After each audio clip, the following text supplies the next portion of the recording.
One पुराण की आरती पावन पुराण की धर्म भक्ति की ज्ञान ध्यान की धर्म भक्ति की ज्ञान ध्यान की महापुराण भागवत निर्मल महापुराण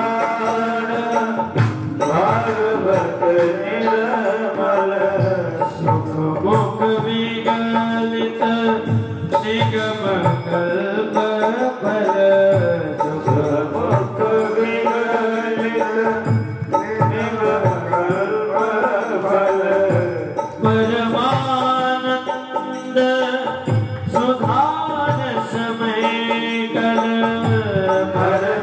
परमानंद सुधार समय कल लीला रते रस राज राज की आरती अति पावन पुराण की कलिमल मथन त्रिताप निवारण कलिमल मथन त्रिताप निवारण जन्म मृत्यु में भव भय हारण जन्म मृत्यु में भव भय हारण सेवक सकत सकल सुख कारण सेवक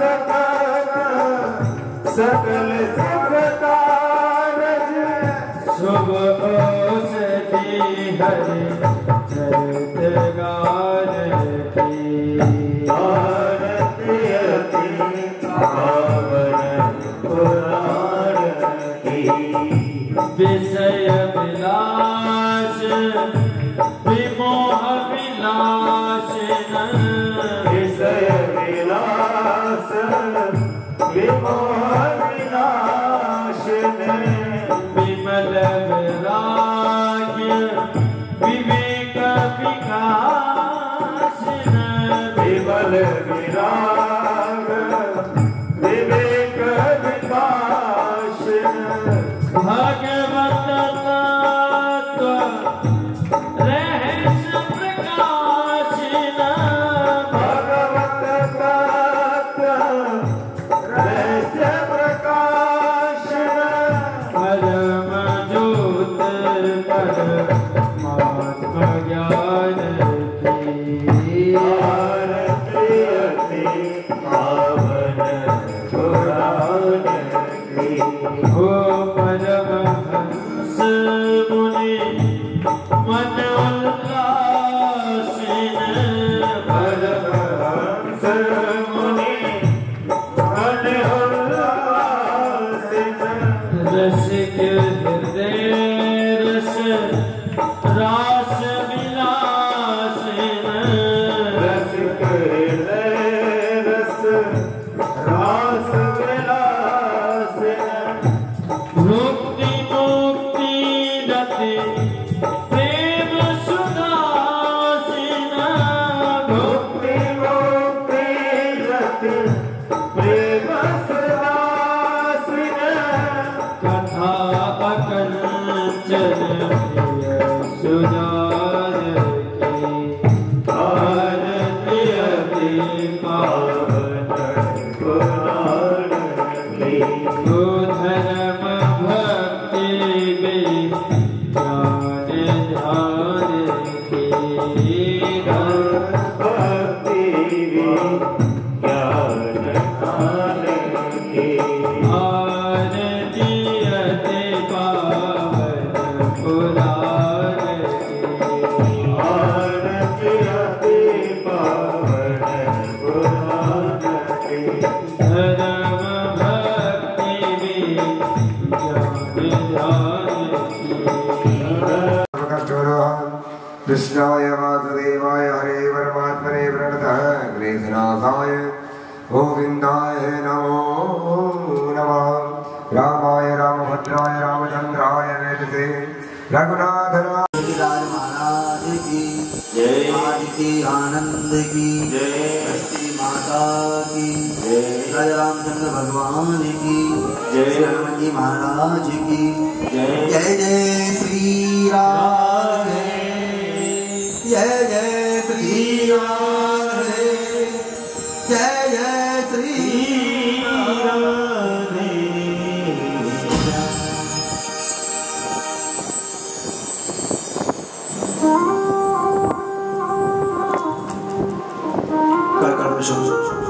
सब शक्तिमान परमात्मा सेवा के बैरी कैसी मनोकामना से आज हम और आप सभी सप्तांगवती कथा में प्रवेश करने जा रहे हैं। किशोरी राधा रानी की बहुत ही ऐसी मनोकामना है। प्रेम चलो जय श्री राधे।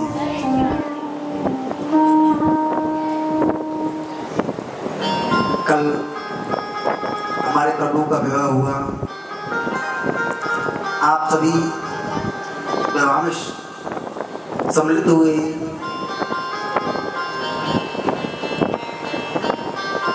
भगवान रुक्मिणी जी को भगा के ले गए। जैसे ही सैनिकों ने रुक्मिणी से जाकर के कहा कि रुक्मिणी को भगा करके ले गया है, तो रुक्मिणी के साथ में बहुत युद्ध भी हुआ है। भगवान का बड़े भाई ने समझाया है, भगवान बड़े भाई बलराम जी ने समझाया इस युद्ध को रोको। भगवान ने सैनिकों को परास्त किया है। आज भीष्म राजा ने अपने पुत्र से कहा, बेटा मेरे घर नारद जी आए थे, मेरी पुत्री साक्षात लक्ष्मी है और लक्ष्मी का विवाह तो नारायण के साथ ही होगा, नारायण के अलावा और किसी के साथ नहीं हो सकता है। इसलिए अपने मन की मलिनता को मिटाओ और ये सुंदर विवाह मुझे अपने हाथों से करने दो। तो भीष्म राजा के पुत्र ने बात मानी। फिर राजा ने अपनी पुत्री का विवाह किया। आज कन्यादान के रूप में विवाह किया था। प्रेम चलो जय श्री राधे। जय जय श्री द्वारकीश जय जय श्री द्वारकीश नंद के दुलारे नंद के दुलारे यशोदा के प्राण प्यारे नंद के दुलारे यशोदा के प्राण प्यारे। मेरे प्रभु का विवाह हुआ। शांडिल मुनि ने मंत्रोच्चारण किया था। सबके मन में बड़ा आनंद हुआ। ब्रजवासियों ने बड़े प्रेम के साथ में आपके लिए खूब भजन सुनाए थे। सभी ने विवाह में हाजिरी भी लगाई। प्रेम चलो जय श्री राधे।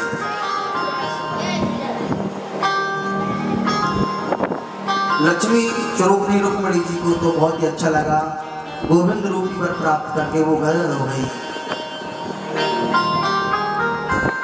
कामस्तु वासुदेवांसो रुद्रमंजुना देहोपत्ति ये भूस्तमेव पदत।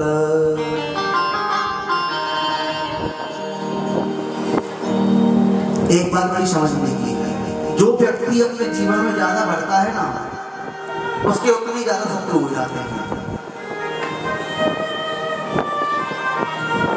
तो भगवान के शत्रुओं की कोई कमी नहीं थी, बहुत शत्रु थे मेरे प्रभु के।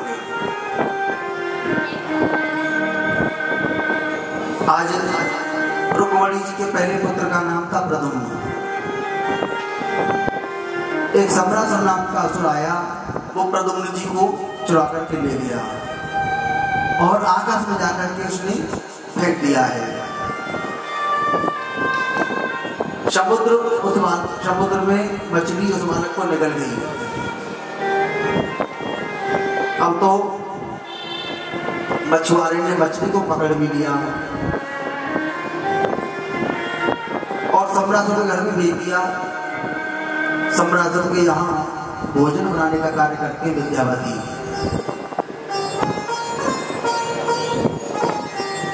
तो विद्यावती को वो बालक मिल गया। आज संत नारद जी आए, विद्यावती ने उस बालक को पाला। तो नारद जी ने विद्यावती से कहा, तुम्हारी गोद में जो बालक खेल रहा है ये कोई और नहीं है, ये तुम्हारा ही पति है।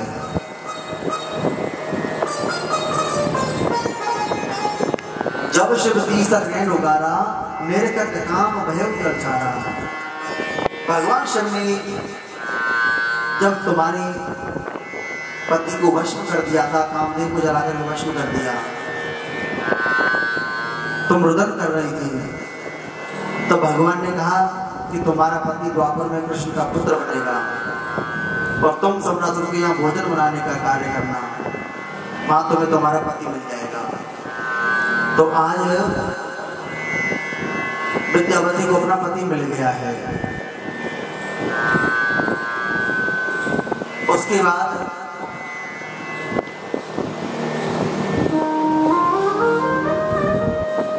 आज प्रद्युम्न जी वहां पर आए थे। प्रद्युम्न जी बड़े होकर के सम्रासुर का वध करके बहुत सारा धन लेकर के गए हैं। प्रद्युम्न जी द्वारका पहुंच गए। तो प्रद्युम्न जी आए हैं और जब तक सम्रासुर के यहाँ से गए हैं, मेरे प्रभु के 16,100 विवाह और भी हुए हैं।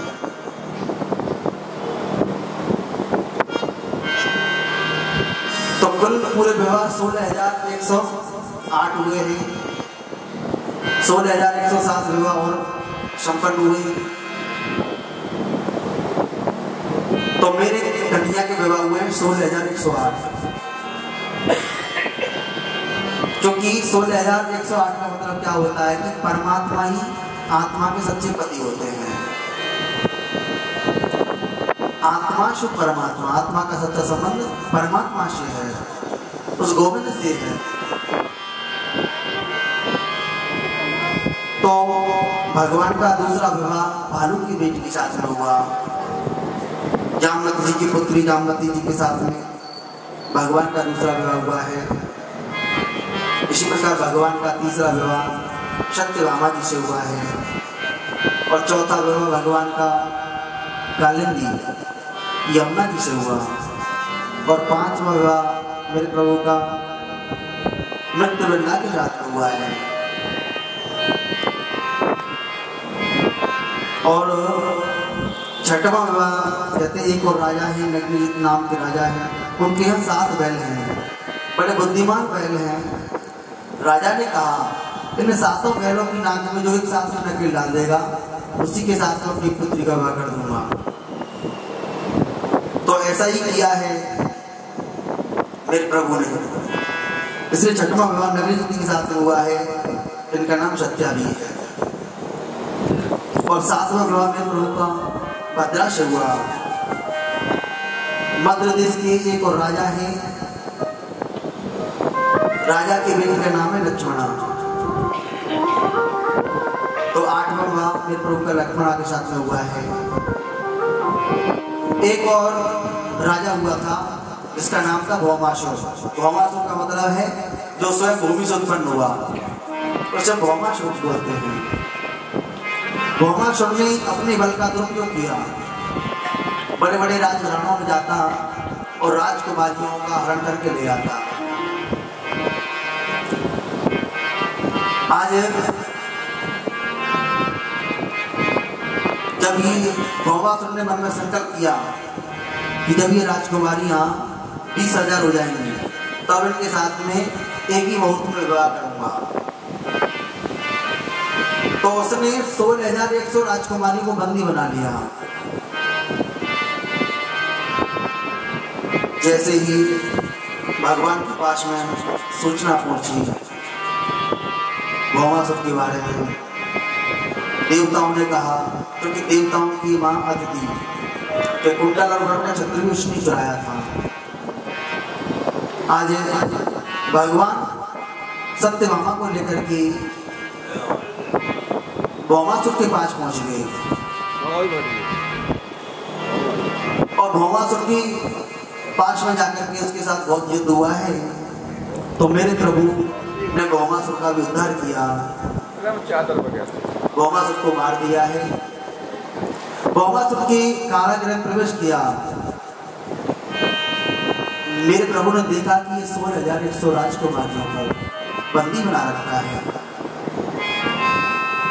वो राजकुमारियां दिन और रात श्री कृष्ण का चित्र करती थी, जैसे भी हमें श्री कृष्ण की प्राप्ति हो जाए। क्योंकि भक्ति से ही प्रभु की प्राप्ति होती है। जब तक भक्ति नहीं होगी तो भगवान कृष्ण मिलेंगे नहीं। कृष्ण उन्हीं को मिले हैं जिन्होंने पहले तपस्या की है, भगवान से प्रार्थना की है।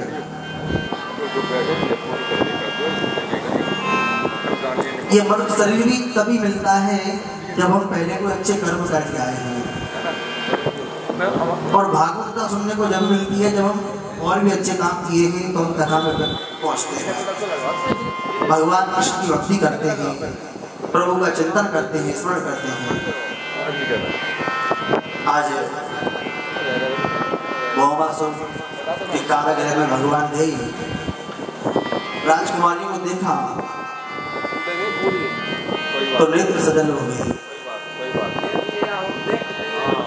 कहने लगे कि तुम्हारे मन में कोई अन्य विचार नहीं हो तो आज मैं तुम्हें अपनी पत्नी के रूप में स्वीकार कर लेता हूँ। राजकुमारियों के साथ में मेरे प्रभु ने एक मूर्ति में विवाह किया है। आज जैसे ही वो राजकुमारी धन्य हो गई, दिन और रात भगवान कृष्ण से प्रार्थना करती थी कि प्रभु आप ही हमें बचाइए। राजकुमारियां धन्य हो गई भगवान कृष्ण को प्राप्त करके। अब जैसे ही भगवान द्वारका में आए हैं, प्रभु के परवान बड़ी शांति है, क्योंकि इतना आपस में सब प्रेम रखती है, हमेशा प्रेम करती है। सब बड़ा ही सुंदर परिवार है। भगवान की 16,108 विवाह हुए हैं। इसका अर्थ क्या है? वेद में 3 कांड हैं। पहला है ज्ञान कांड, 4,000 मंत्र ज्ञान कांड के, और दूसरा है कर्म कांड, 80,000 मंत्र कर्म कांड के हैं, और तीसरा होता है उपासना कांड। 16,000 उपासना कांड के मंत्र हैं। कहते हैं उप समीपे आसनम उपासनम, परमात्मा के समीप चले जाना ही उपासना है। भगवान श्री कृष्ण की प्राप्ति हो गई तो वो उपासना है। आपने बहुत तपस्या की, भगवान की भक्ति की, व्रत रखा एकादशी का, ये सब नियम करने से भगवान श्री कृष्ण की प्राप्ति होती है। प्रेम चल गया श्री राधे। जब हम नियम से ये सब काम करेंगे तो गोविंद की प्राप्ति अवश्य हो जाती है। आज 100 प्रकार के उपनिषद बताए गए हैं, वेदांत जिनमें भक्ति का प्रतिपादन करके बताया है। जो उपनिषद हैं वो भी भगवान की 100 पत्नियां हैं। इसलिए भगवान के कुल विवाह 16,108 हुए हैं। भगवान के बड़े पुत्र जिनका नाम प्रद्युम्न, तो प्रद्युम्न के भी 2 विवाह हुए हैं। छोटे पुत्र अनुद्ध हैं, अनुद्ध के भी 2 विवाह हुए हैं। भगवान के परिवार में बहुत ही प्रेम है। आज भगवान श्री कृष्ण के विवाह को 20 वर्ष हो गए। आपस में बड़े ही प्रेम से रह रहे हैं। रुक्मणी जी के 4-5 पुत्र हुए हैं। तो संसार में धनी कौन है जिसके पास में प्रभु नाम का धन है? कबीरा सब जग निर्धना, धनवंता नहीं कोई।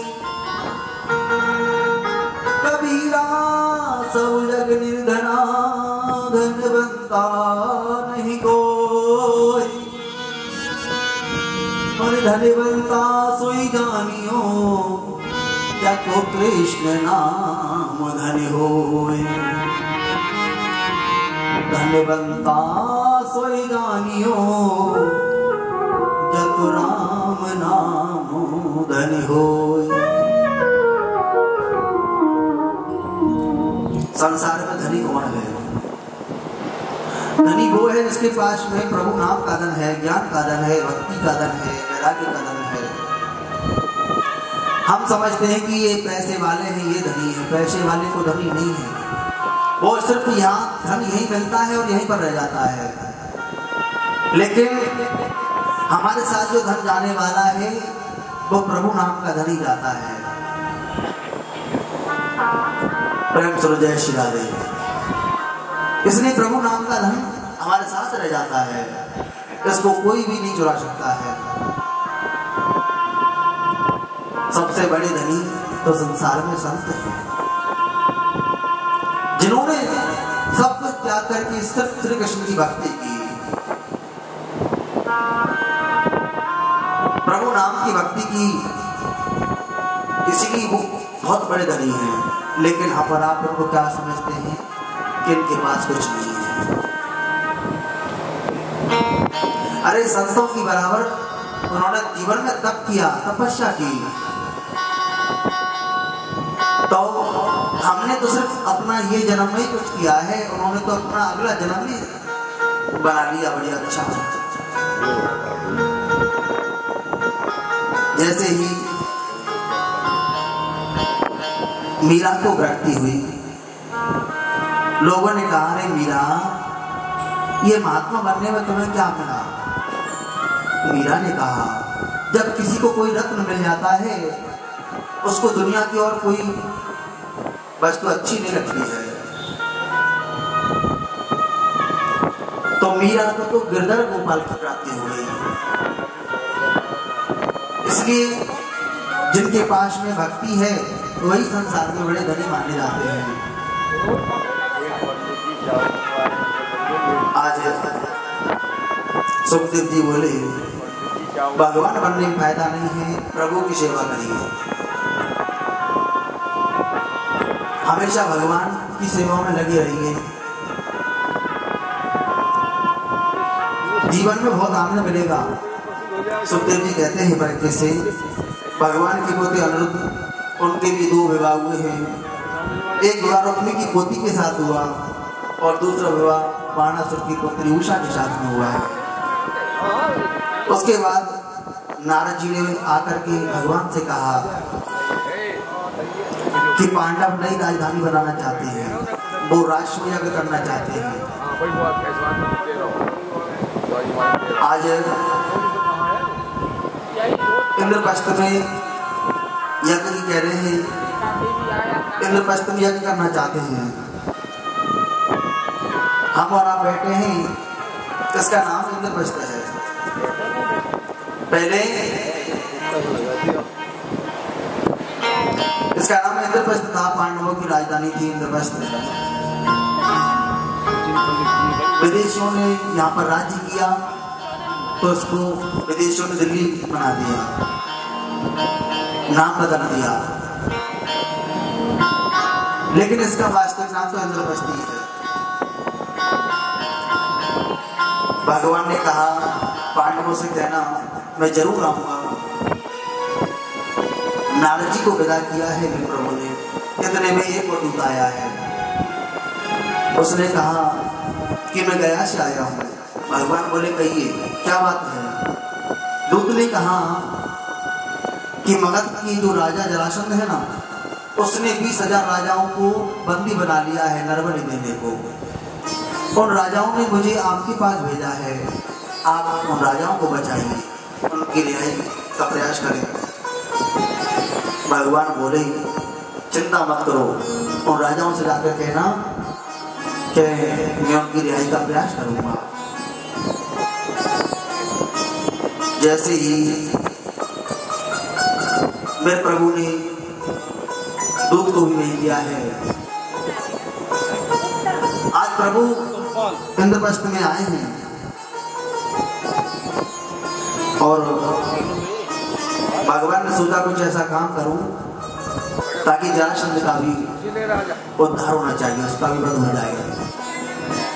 तो भगवान पांडवों से बोले कि तुम नई राजधानी बनाना चाहते हो, ये मुझे मालूम है। आज राष्ट्र यज्ञ करना चाहते हो, ये सब मुझे मालूम है कि आपने सभी राजाओं को जीत लिया। पांडव बोले कि सभी राजा तो हमारे पक्ष में हैं, लेकिन मगध का जो सम्राट जरासंध है ना, वो हमारी तरफ नहीं है। उसके पास इतनी सेना है कि इसको कोई जीत नहीं सकता है। आज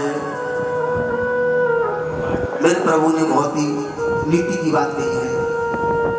जिस व्यक्ति के द्वारा हजारों अपराधों को कष्ट दिया जाता हो, ऐसे व्यक्ति को धोखे से मारने में कोई पाप नहीं लगता है।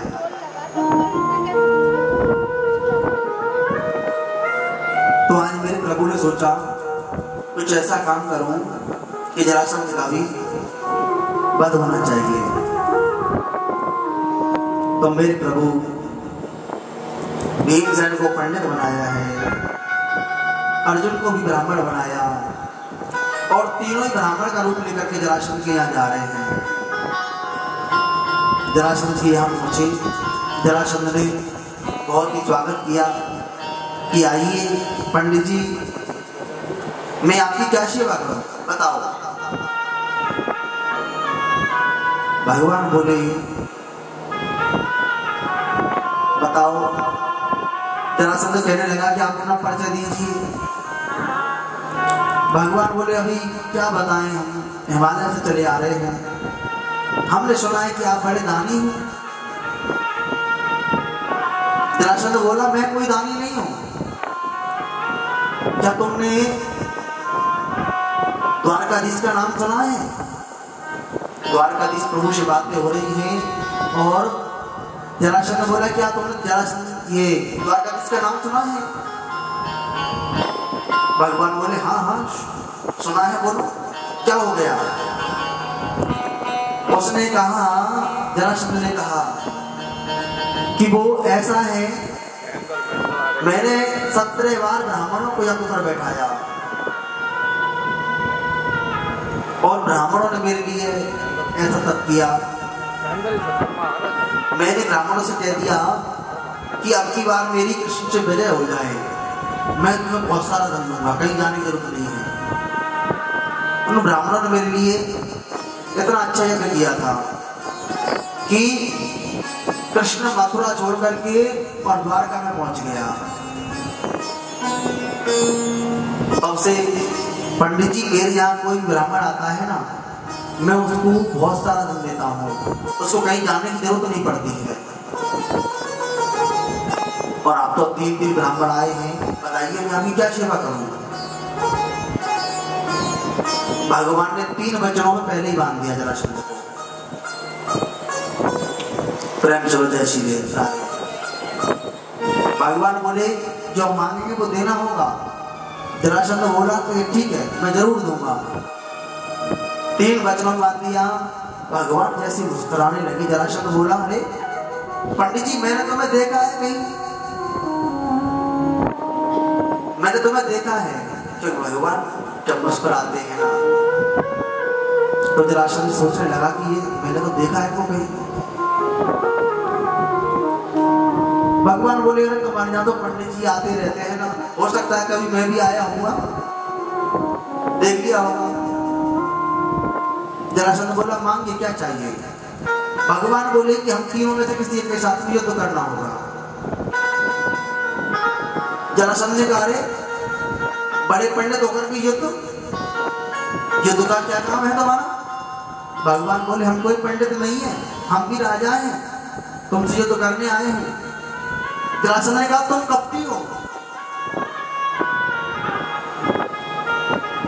तुमने मुझे बताया क्यों नहीं? तुम कपटी हो, ठीक है मैं तुमसे युद्ध तो करूंगा, पहले अपना परिचय दो। भगवान परिचय देने लगे कि मेरी बाई और खड़े हैं, इनका नाम भीमसेन है, और मेरी दाई जो खड़े हुए हैं ये इनके छोटे भाई अर्जुन हैं। भगवान बोले अच्छा तो ये पांडव हैं, और तुम कौन हो? भगवान बोले मैं तुम्हारा पुराना शत्रु कृष्ण हूं।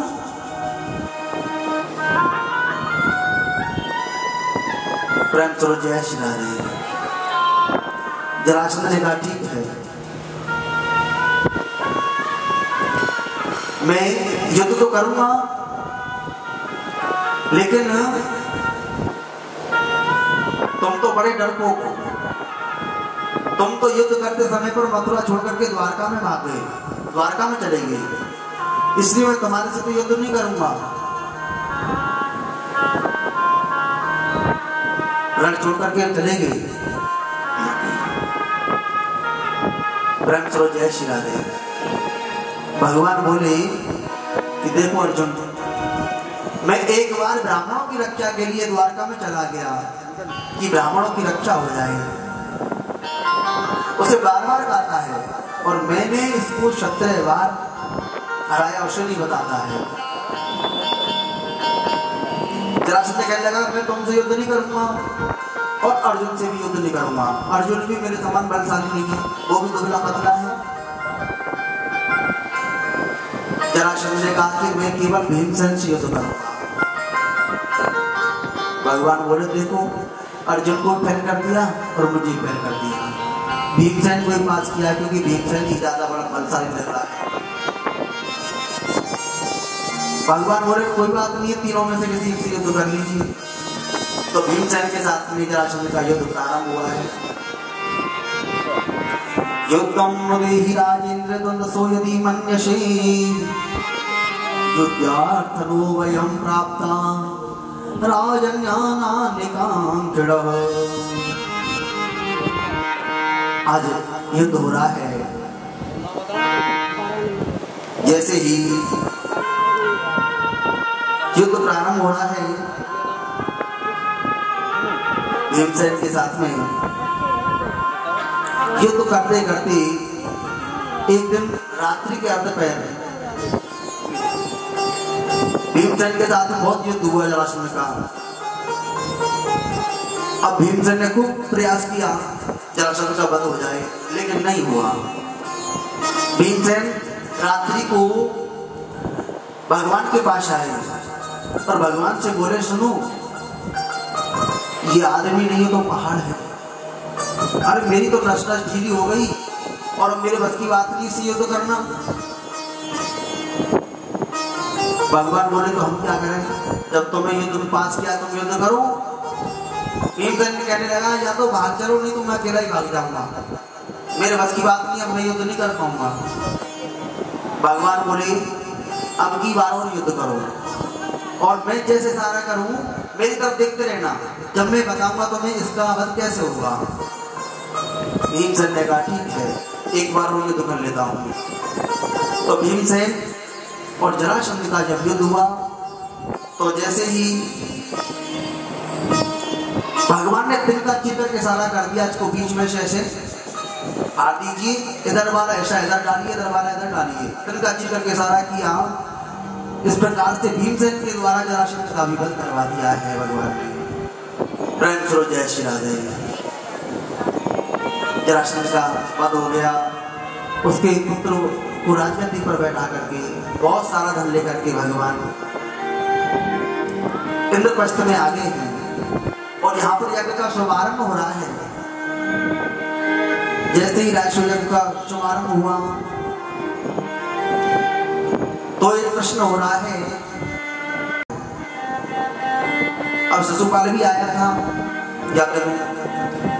शिशुपाल के सामने ही सहदेव जी हैं, तो सहदेव जी ने कह दिया, अरे प्रथम पूजा के अधिकारी तो कृष्ण है, सबसे पहले पूजा हमें अपने कन्हैया की करनी चाहिए। शिशुपाल को क्रोध आ गया, अरे सबसे पहले पूजा इसकी क्यों करी जाए? जिसके माँ का पता नहीं, जिसके पिता का पता नहीं, उसकी पूजा क्यों करी जाए? भगवान ने 100 गाली तक 99 गाली तक माफ किया। उसके बाद भगवान ने कहा कि अब आगे गाली मत देना, नहीं तो उसने वो नहीं रुका तो भगवान ने अपने सुदर्शन चक्र के द्वारा शिशुपाल का भी गला अलग कर दिया। प्रेम से जय श्री राधे। शिशुपाल का भी इस प्रकार से उद्धार हो गया है। आज आगे प्रसंग आता है। सुखदेव जी बोले, परीक्षित, महाभारत इतना विचित्र युद्ध था, आपस में 2 परिवारों में युद्ध हुआ है।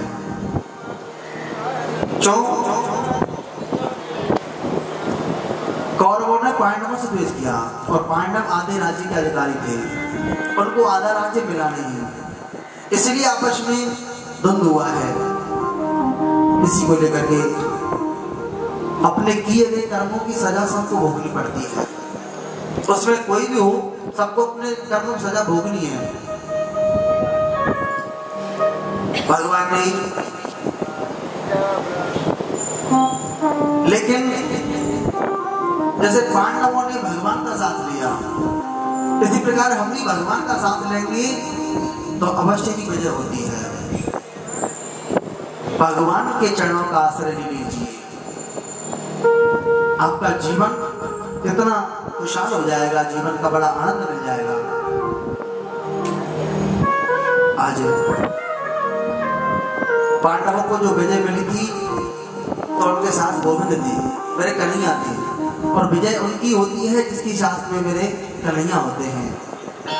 इसलिए अपना संबंध कन्हैया के साथ बनाओ।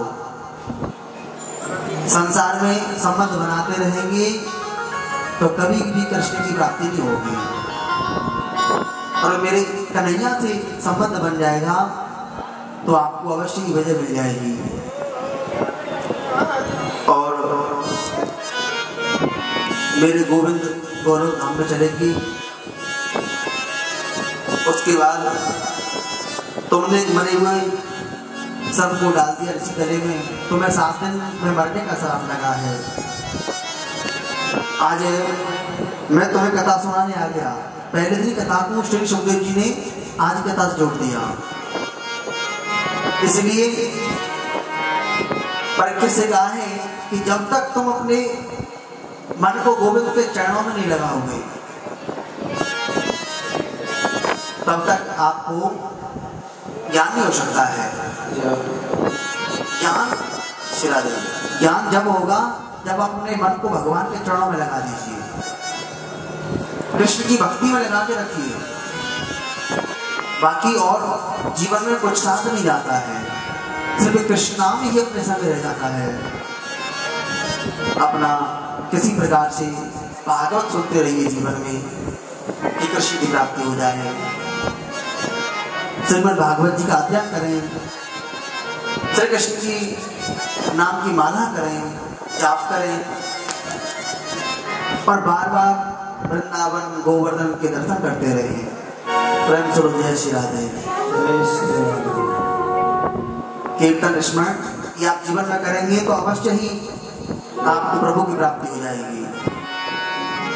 ओ पानी बिहारी कजरारी तोरी अखियां, ओ पानी बिहारी कजरारी तोरी अखियां, मैं बारी जावे तेरी प्यारी प्यारी अखियां, मैं बारी जावे तेरी प्यारी प्यारी अखियां, मैं बारी जावे तेरी प्यारी प्यारी अखियां, मैं बारी जावे तेरी प्यारी प्यारी अखियां। ओ पानी बिहारी कजरारी तोरी अखियां,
वैसे भी आज कथा का अंतिम दिवस है।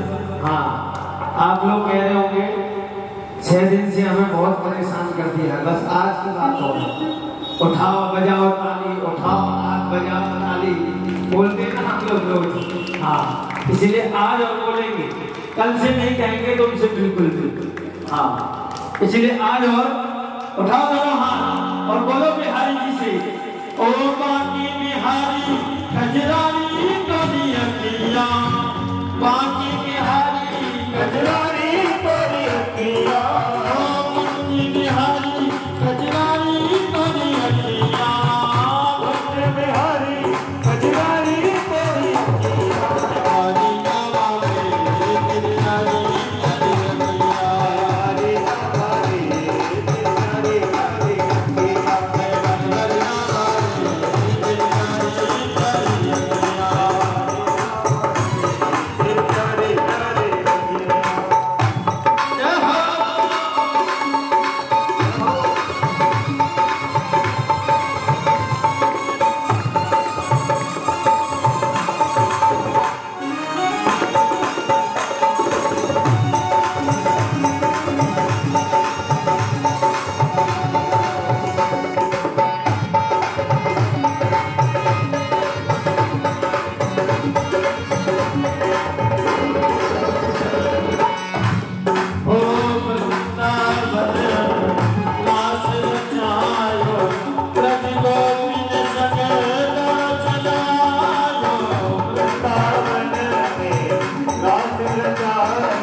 अखिया, हरी गावा में तेरी हरी अखिया, हरी गावा में तेरी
एक बार आप भी बोलो, ओ राधा राधा राधा राधा राधा राधा राधा। देखो जीवन में ये ना राधा नाम सार है, इसके बिना कुछ नहीं है। इसलिए याद रखें, चाहे हम अपने घर में 5 मिनट 10 मिनट 15 मिनट बैठ के जरूर राधा नाम करें। 24 घंटे में से 5 मिनट 10 मिनट निकाल।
बोलो, कहो श्री जी से एक बार हो, श्री राधा राधा राधा राधा राधा राधा।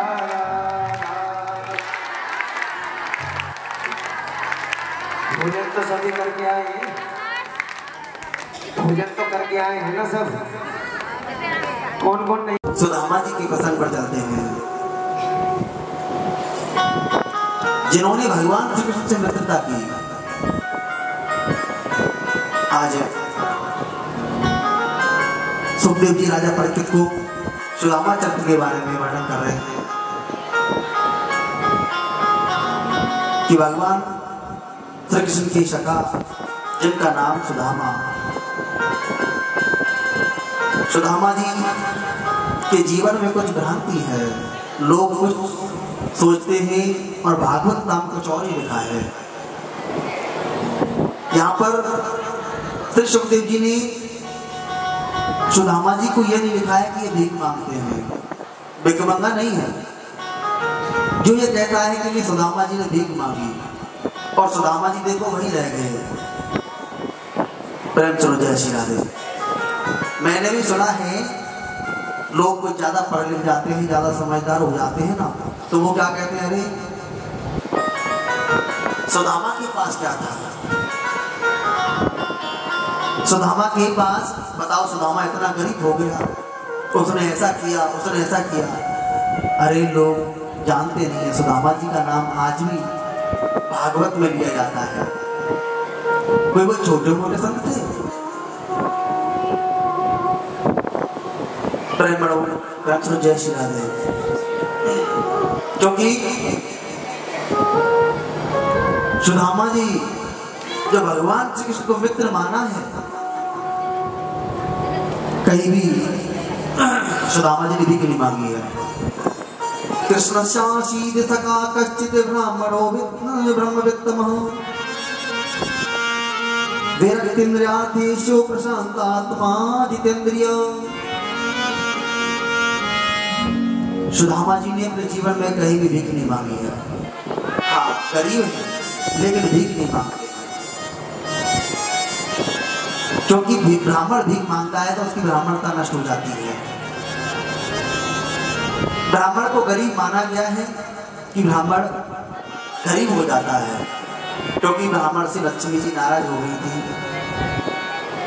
भृगु ऋषि ने जब पांच का प्रहार किया था, आज भी गोपाल जी के यहाँ पर चिन्ह बना हुआ है, तो ऋषि ने पांच का प्रहार किया था। तो भगवान ने कहा कि मेरा बच्चा स्थल बड़ा ही कठोर है, आपके चरणों में लगी तो नहीं, कोई तकलीफ तो नहीं हुई। तो वहां पर लक्ष्मी जी नाराज हो गई कि तुमने ये अच्छा नहीं किया है, मेरे स्वामी के वक्षस्थल पर पाद का प्रहार किया है। लक्ष्मी जी नाराज हो गई कि मैं अब मैं ब्राह्मण के पास नहीं रहूंगी। इसलिए ब्राह्मण थोड़ा गरीब हो जाता है, लेकिन बुद्धिमान जो अच्छे ब्राह्मण हैं, जिनको ज्ञान है, तो भगवान ने कहते, ब्राह्मण ने भी कह दिया कि ब्राह्मण के चरणों में भी लक्ष्मी का वास होता है। ब्राह्मण के चरण जहां पड़ जाए ना, उस घर में लक्ष्मी का वास अपने आप होने लग जाता है। पहले तो ब्राह्मण और संत बहुत कम ही पहुंच पाते हैं। अच्छी जगह पर यदि कहीं बढ़िया अच्छे लोग होते हैं, जिनके यहाँ पहुंचते हैं, जाते हैं, तो बड़े सौभाग्यशाली माने जाते हैं वो। ब्राह्मण आपके घर में आ रहे हैं तो आप समझिए कि आप बड़े ही भाग्यवान हैं, बड़े सौभाग्यशाली हैं, क्योंकि भगवान ने ब्राह्मण को बहुत बड़ा माना है। भगवान ने अपना गुरु बनाया है ब्राह्मण को, इसलिए ब्राह्मण को अपने घर में बुलाइए और ब्राह्मण की सेवा करिए। और जो ब्राह्मण को पूजता है उससे देवता हमेशा प्रसन्न रहते हैं। भगवान प्रसन्न कब हो जाते हैं? जो ब्राह्मण की पूजा करता है, ब्राह्मण को मानता है। स्वयं भगवान ने, आपने सुना है, गौ और ब्राह्मण की कितनी सेवा की। लिखते हैं ना, नमो ब्राह्मण देवाय गौ ब्राह्मण काय का जगत काय श्री कृष्णाय नमः। भगवान श्री कृष्ण जिन्होंने गौ और ब्राह्मण की इतनी सेवा की है, और आज आप और हम सब ब्राह्मण और गौ इनकी सेवा करने लग जाएं तो जीवन में कभी संकट नहीं आएगा, हमेशा आपके जीवन में खुशियां मिलती रहेंगी। क्योंकि ब्राह्मण और गौ इनकी सेवा करने से ही भगवान प्रसन्न हो जाते हैं। और कई लोग इनको देख करके दुखी होने लग जाते हैं, अरे हमारे यहाँ ये आ गए। आपने देखा हो कई लोग गौ माता को डंडे से भगाने लग जाते हैं, भगाते हैं ना, गौ माता घर के आगे आ जाती है तो उसको डंडा मारने लग जाएंगे। अपराध करते हैं, गलत करते हैं जीवन में। ऐसा करना अपराध है। जब तो हमारी बुद्धि खराब होती जा रही है, बुद्धि नष्ट हो जाती है। इससे हम जो गलत काम करते हैं, इसी से बुद्धि में खराबी आ जाती है। फिर अच्छे अच्छे काम नहीं होते हैं जीवन में, सिर्फ बुरे बुरे कर्मों में चलता चला जाता है, बुरे ही कर्म करेगा जीवन में। अच्छा काम करने के लिए तो अच्छे संस्कार मिल जाते हैं। इसलिए ब्राह्मण को पूजना चाहिए हमें। उनकी पूजा करने से हमारे घर में ब्राह्मण आएंगे, ब्राह्मण के चरणों में लक्ष्मी का वास है। जो ब्राह्मणों के चरण क्यों छुए जाते हैं? ब्राह्मण का बच्चा भी एक गुरु माना जाता है। ब्राह्मण का एक बच्चा होगा ना छोटा, वो भी गुरु है। ब्राह्मण से कभी पैर नहीं चटवाना चाहिए, किसी को वो दूसरे हो। और जो ब्राह्मण नहीं है तो उनको कभी भी अपने पैर नहीं चुमाने चाहिए, वो अपराध लग जाता है। ब्राह्मण से कभी भी झूठी पत्थर अपने नहीं उठवानी चाहिए, वो भी बहुत बड़ा अपराध होता है, क्योंकि लक्ष्मी जी नाराज हो जाती है उनसे कि बताओ, ब्राह्मण को गुरु माना है। आपके घर में, आप अपने घर में विवाह करने के लिए किसको बुलाते हैं? जब विवाह करवाओगे किसको बुलाया जाएगा? किसी ब्राह्मण को बुलाते हैं कि भाई पंडित जी हमारे घर में आएंगे और वही हमारे घर में शादी निकालेंगे।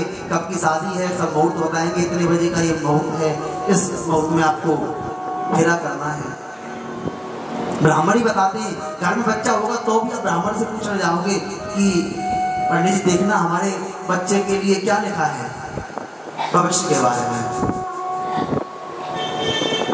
तो ब्राह्मण को भगवान ने माना है। भगवान का नाम कर्म संस्कार भी ब्राह्मण ने किया था, गर्गाचार्य जी ने, वशिष्ठ जी ने। तो हमें इस प्रकार से हमें ब्राह्मण की पूजा करनी चाहिए। लेकिन सुदामा जी के लिए कह देते कि नहीं, सुदामा जी भीख मांगते हैं, एक अपराध करते हैं। लोगों को ज्ञान नहीं होता है, वो ऐसा काम करता है। वही बोलता है अरे ब्राह्मणों के पास में क्या है, संतों के पास में क्या है। कई लोग आपने देखे होंगे संतों की बुराई करने लग जाते हैं। हम किसी के बारे में, अच्छे के बारे में नहीं कह रहे तो उसके बारे में, बुरे के बारे में नहीं करना चाहिए कभी। हम किसी का भला नहीं कर रहे तो उसका बुरा करने का भी अधिकार हमारे लिए नहीं दिया है। हम अपराध करते हैं। अरे हमें तो ये कहना चाहिए भैया हमारे यहाँ संत आए हैं, ब्राह्मण आए हैं और इससे बढ़िया अच्छी बात कब मिली हमें। हम बड़े सौभाग्यशाली हैं जो कि हमारे यहाँ रोजाना ब्राह्मण आते जाते रहते हैं, पंडित जी आते जाते रहते हैं, संत आते जाते रहते हैं। गौ माता हमारे दरवाजे पर आती है, कम से कम हम गौ माता की सेवा नहीं कर पा रहे हैं, घर में नहीं रख पा रहे हैं, तो हम उसको एक रोटी खिलाएंगे तो बड़ा अच्छा पुण्य मिलेगा। सबसे पहली रोटी रोजाना गाय के लिए बनानी चाहिए। पहली रोटी जो है बनाते हैं तो वो गाय की होती है, गौ माता की होनी चाहिए। और सबसे बाद में जो रोटी बनाई जाती है वो कुत्ते की होती है, उसको स्वयं नहीं खाना चाहिए। और नहीं तो फिर जिसका हक जो खाता है वो उसी प्रकार से, क्योंकि गौ का हक खाएंगे तो गौ की तरह बन जाएंगे तो जी। और कुत्ते की रोटी उसको कुत्तों को खिलाइए। इसका जो नियम बताया है, आप अपने नियम से जीवन में कार्य करते रहेंगे तो आप स्वस्थ रहेंगे, अच्छे रहेंगे।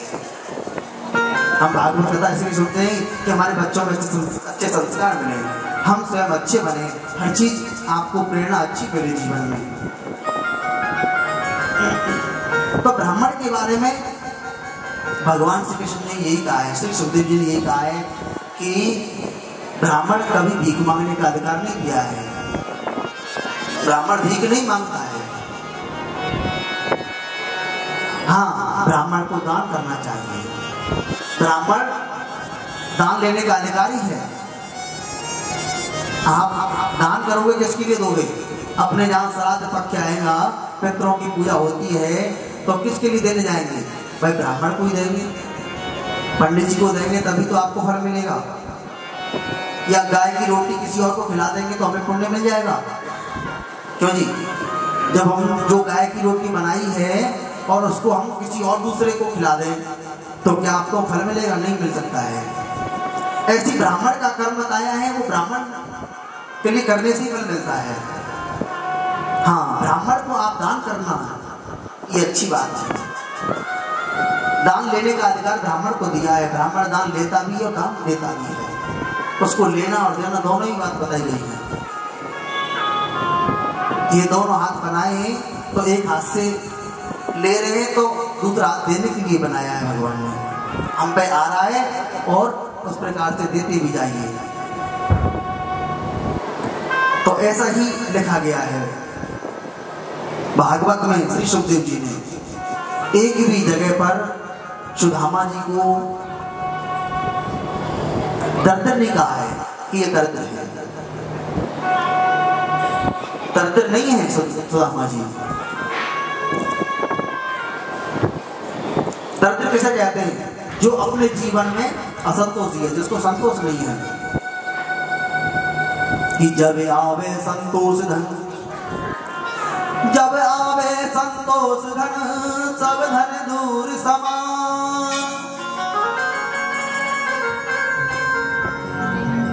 जिसके जीवन में संतोष रूपी धन आ जाता है उसको और कुछ अच्छा नहीं लगता है। इसलिए जीवन में संतोष रखिए, धैर्य रखिए, घबराइए मत। भगवान ने जो लिखा है वो अवश्य ही मिलेगा आपको, लेकिन असंतोष ही मत होना। घबराना नहीं चाहिए कभी भी। दरिद्र वो है, भगवान ने खूब दिया, एक मकान हो गया, 2 मकान हो गए, रोजाना सुबह शाम भगवान भोजन भी दे रहा है, लेकिन फिर भी संतोष नहीं रखते हैं कि नहीं हमारे लिए तो भगवान ने कुछ दिया ही नहीं। जो हमेशा रोते रहते हैं अरे हमारे पास तो कुछ ही नहीं है। ऐसे कभी भी रोना नहीं चाहिए। तो सुदामा जी के जीवन बड़ा ही संतोषी है, बहुत संतोषी ब्राह्मण है, बड़े अच्छे श्री सुखदेव जी ने सुदामा जी को बहुत ही अच्छा संबोधन किया है कि बेचारे गरीब हैं, भयंकर गरीबी है सुदामा जी के जीवन में। कथा कीर्तन करते हैं, कथा सुनाते हैं, जो भी कुछ आया उसी से अपना जीवन यापन करते हैं। कई बार बैसाख के महीने में अन्न गिर जाता है, उस गेहूं अन्न को लेके आते हैं, उसी का ही अपना भोजन प्रसादी बनाते हैं। लेकिन बेचारे फिर भी किसी से मांगते नहीं है कि नहीं जी आप मुझे ये दे दीजिए, गरीब है। आज सुदामा जी की पत्नी कहने लगी, आपके बचपन के सखा जो हैं द्वारकाधीश, आप मुझसे मिलने जाइए ना। सुदामा जी ने कहा, देवी कितनी पुरानी बात याद दिला दी। वो बचपन के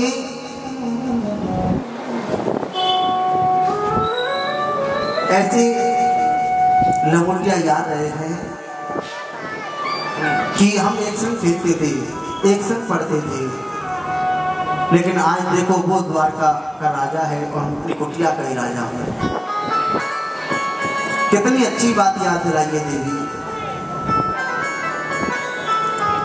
उनकी पत्नी ने कहा कि आप द्वारकाधीश से मिलने जाइए, क्यों नहीं जाते हैं?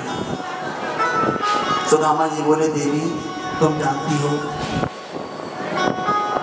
कि मैं मांगता किसी से नहीं हूं, और कुछ जगह ऐसी बताई गई है कि वहां पर खाली हाथ नहीं जाते हैं, क्योंकि जैसे अपनी बहन बेटी की जाते हैं, कभी खाली हाथ नहीं जाना चाहिए, वहां कुछ लेकर के जाइए। मित्र के यहाँ जाओ तो कभी खाली हाथ मत जाओ, वहां कुछ लेकर के जाओ।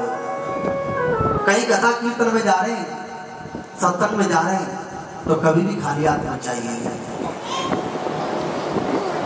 क्योंकि भगवान के यहाँ तुम जैसे जाओगे ना, उधर से वैसे ही आओगे।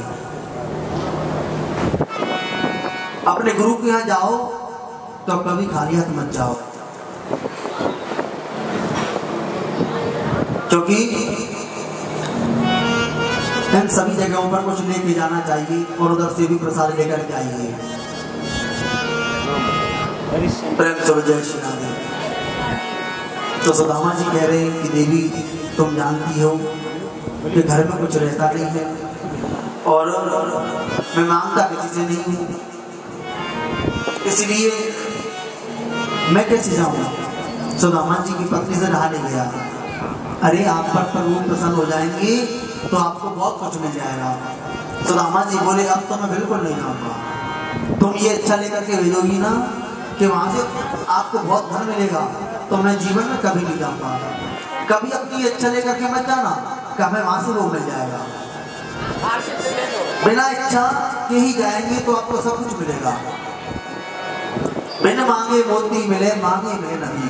बिना मांगे ही सब कुछ दे देते हैं प्रभु, मांगने की आवश्यकता नहीं है, तो कभी भी मांगना नहीं चाहिए। हाँ, दर्शन करने की इच्छा से जाइए कि हमको दर्शन करना है। आप अपनी इच्छा ये लेकर के जाइए कि हमें दर्शन करने जाना है, तो ऐसी भावना लेकर के अवश्य जाइए। प्रेम से जय श्री राम। सुदामा जी का भाव कितना अच्छा है कि सुदामा जी की पत्नी से रहा नहीं गया। बेचारी 4-5 घरों में गई और सबके यहाँ से एक मुट्ठी चावल लेकर के आई। और चावल आप जानते हैं, 5 जगह का चावल एक जगह रखोगे तो फर्क ही पता चल जाएगा। किसी के यहाँ मोटा चावल मिलता है, किसी के धान वाला चावल मिलता है, किसी के यहाँ बासमती है। कई प्रकार का चावल होता है। अब इस चावल को एक जगह मिलाओगे तो पता चल जाएगा कि ये चावल भी कई घरों से लेकर के आए हैं। सुदामा जी की पत्नी ने बड़ी बुद्धिमानी का परिचय दिया है। सुदामा जी की पत्नी चाहती तो ये घर में से इतना चावल मिल जाता, लेकिन नहीं, उन्होंने सोचा कि ये द्वारकाधीश प्रभु को मालूम कैसे होगा कि इनके यहाँ कितनी गरीबी है, ये गरीब है आपके लिए, इसलिए और वो भी उस चावल को एक बलिष्ठ कपड़े में बांध दिया है, जो 4-5 जगह से चला हुआ था कपड़ा, उस कपड़े में चावल की पोटली बांध दी और सुदामा जी के हाथ में दी है। कहा है कि स्वामी जी आप केवल द्वारकाधीश से मिलने जाइए, मैं ये लेके आई हूँ और इसको लेकर के द्वारकाधीश के दर्शन करने जाइए। सुदामा जी के नेत्र सजल हो गए, कहने लगे हे भगवान, ऐसी पत्नी तो सबको मिलनी चाहिए जो कि भगवान से मिलने की प्रेरणा देती है, प्रभु से मिलने की प्रेरणा दे, ऐसी पत्नी मिलनी चाहिए। धर्म पत्नी का मतलब क्या होता है? धर्म पत्नी का मतलब है कि जो अपने पति को पतन से बचाए, गलत कार्य से बचा करके एक सत्य मार्ग पे लेके चले, अच्छे अच्छे काम के लिए प्रेरणा दे।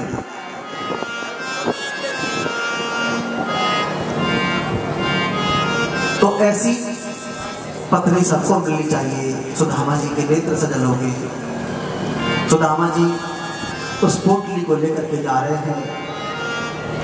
बेचारे कैसा शरीर है सुदामा जी का, श्री कृष्ण की याद करते जा रहे हैं। दुबला पतला शरीर है, कहते 20 जगह से धोती फटी हुई है, सिर पे ढकने को वस्त्र नहीं है और बेचारे टूटा सा लोटा है, सब लेकर के चल दिए हैं, पैरों की बेवाइयां फटी हुई हैं, शरीर इतना दुबला पतला है कि एक बच्चा भी गिर सकता है, इनके कितना शरीर में कुछ है।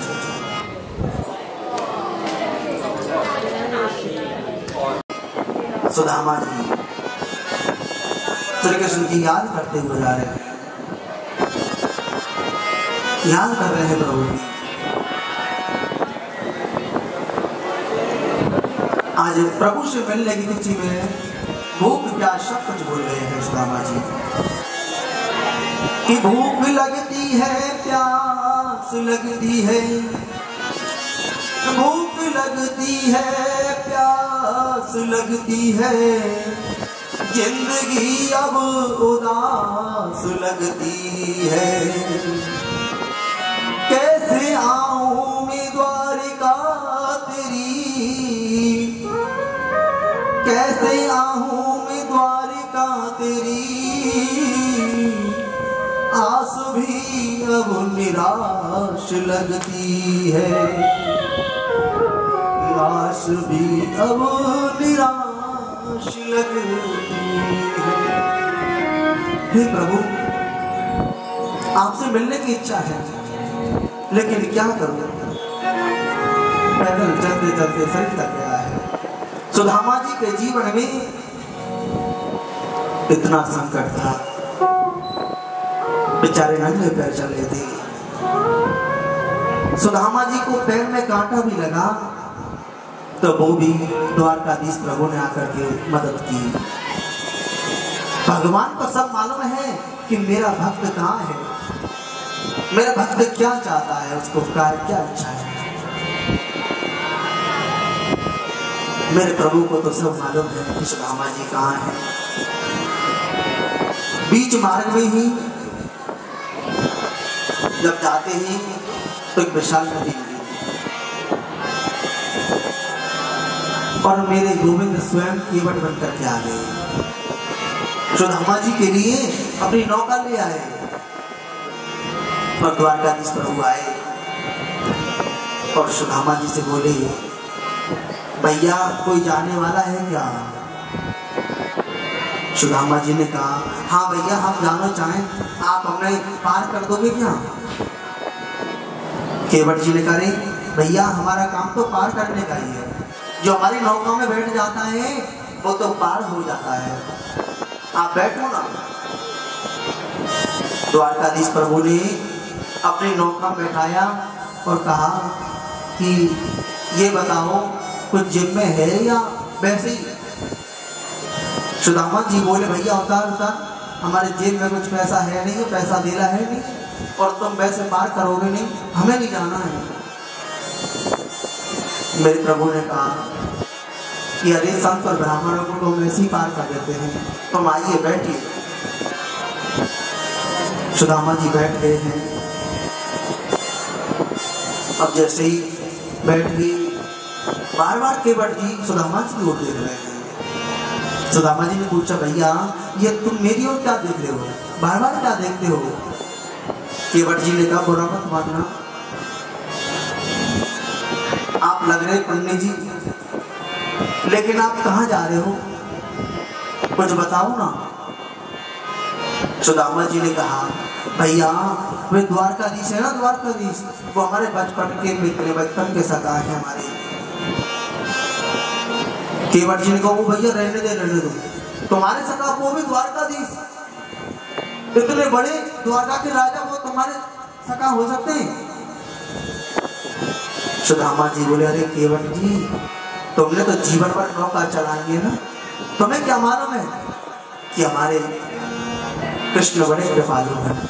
द्वारकाधीश कभी ये नहीं देखते कि आपके पास में वस्त्र क्या है, आप क्या वस्त्र पहनकर के आए हो, वो कभी ये नहीं देख रहे कि आपके पास में आभूषण कितने हैं, सोना चांदी कितना है आपके पास, ये नहीं देखते कभी कन्या। वो तो केवल आपके मन का भाव देखते हैं कि आपके अंदर कितना भाव है, आप कितनी तपस्या करते हैं, आपका भाव देख रहे हैं। केवट जी ने कहा सारी दुनिया बदल गई लेकिन मेरा सुदामा अभी तक वैसा की वैसा ही है, ये नहीं बदला। सुदामा जी को केवट जी ने नदी पार किया है। सुदामा जी ने पूछा भैया यहाँ से कितनी दूर है द्वारकापुरी? केवट जी ने कहा पंडित जी यहाँ से वैसे ज्यादा दूर नहीं है, लेकिन आपके शरीर को देख करके ऐसा लगता है कि अभी आपको बहुत समय लग जाएगा, इतना दुबला पतला शरीर है, तुम कितना चल पाओगे, बहुत दूरी लगेगी यहाँ से। तो सुदामा जी को नदी पार कर दिया। केवट जी ने और सुदामा जी ने सोचा कि अब यहीं पर हम एक मिट्टी का ढेर ले लिया, आधी धोती ओढ़ लिए और आधी लपेटे हुए हैं और वहीं सो गए। मन में सोच रहे हैं कि यदि तुम्हारी 1000 बार गर्ज पड़े तो बुला लेना, नहीं तो हम तो यही नदी के पार सो जाते हैं। सुदामा जी नदी पार करके सो गए हैं। आज सुदामा जी की आंखें खुली तो उनको द्वारकाधीश का दर्शन मिल रहा है, द्वारकापुरी का दर्शन हो रहा है। सुदामा जी मन में सोच रहे हैं क्या ये मैं सपना देख रहा हूँ या मैं वास्तव में द्वारकापुरी पहुंच गया। सुदामा जी ने आंखों में जल की छींटे लगाए और देखा तो सब जगह से जय श्री कृष्ण की आवाज आ रही है। आप भी कहो जय श्री कृष्ण, जय श्री कृष्ण। सभी कोने कोने से जय श्री कृष्ण, सब जगह से इतनी जोर से जय श्री कृष्ण आवाज आने लगी। आज सुदामा जी कहने लगे मैं द्वारकापुरी में आ गया क्या। आज आए धीरे धीरे मुख्य द्वार तक पहुंचे हैं और पूछा वहां जय और विजय है। सुदामा जी ने कहा भैया आप ये मत सोचना कि मैं कुछ लेने आया हूं, मैं कुछ लेने नहीं आया हूं, केवल इतना ही बता दो क्या ये हमारे कृष्ण महाराज की द्वारकापुरी है क्या। उन्होंने कहा जी हाँ यही द्वारकापुरी है जी, तो मुझे उनका दर्शन करना है, बस केवल उनका दर्शन करवा दो। जय विजय ने कहा संत और ब्राह्मणों को हमारे यहाँ कोई रोक टोक नहीं है, वो तो हमारी बिना आज्ञा के भी जा सकते हैं, लेकिन अभी एक पहले अंदर से अभी सूचना मिली है कि भोजन आदि से निवृत्त होकर के अपने सैन कक्ष में जाने वाले हैं। यदि नहीं गए होंगे तो हम आपकी सूचना भी सुना देंगे प्रभु से। एक बार अंदर देख जाते हैं। प्रेम चलो जय श्री राधे।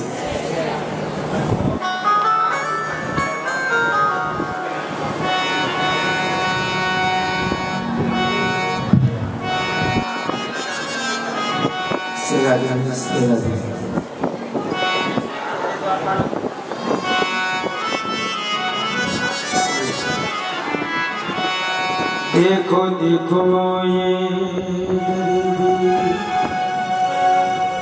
ये है गरीबी का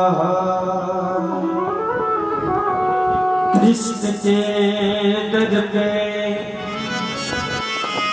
इस बास लेके आया। मेरे बचपन का यार है मेरा शाह,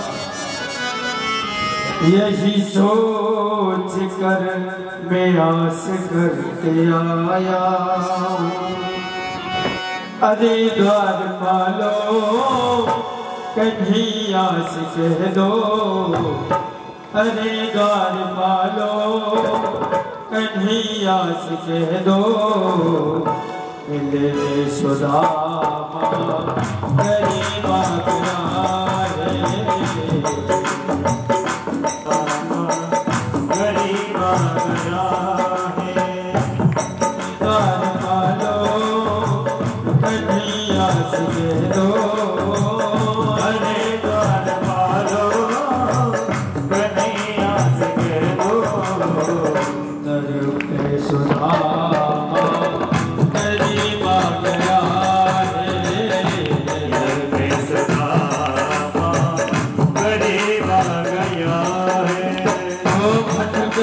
भटकते न जाने कहाँ से, भटकते भटकते न जाने कहाँ से। तुम्हारे महल के करीब गया है, तुम्हारी महल की करीब गया है।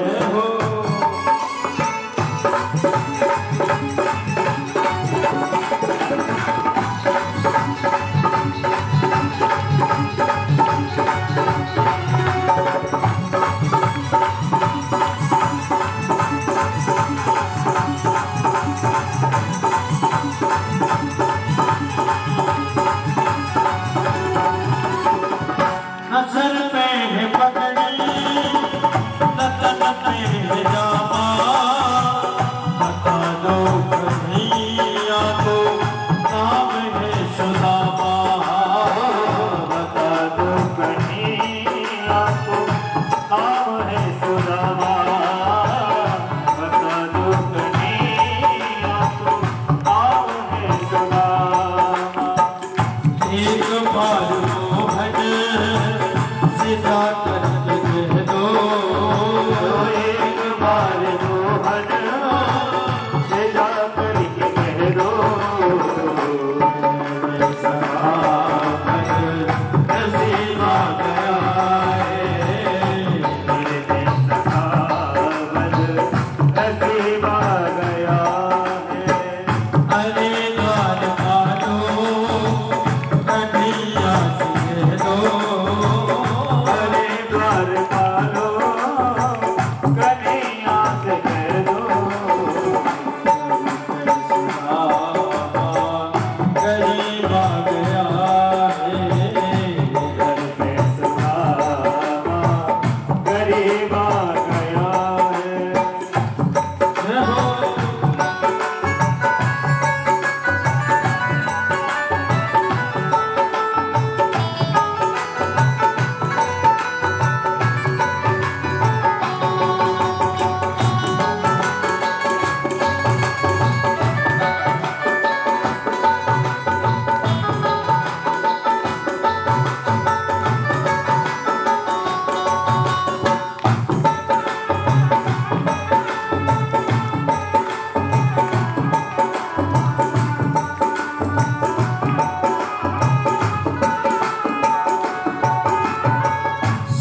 बोलो द्वारकाधीश की जय। सुदामा जी महाराज की जय।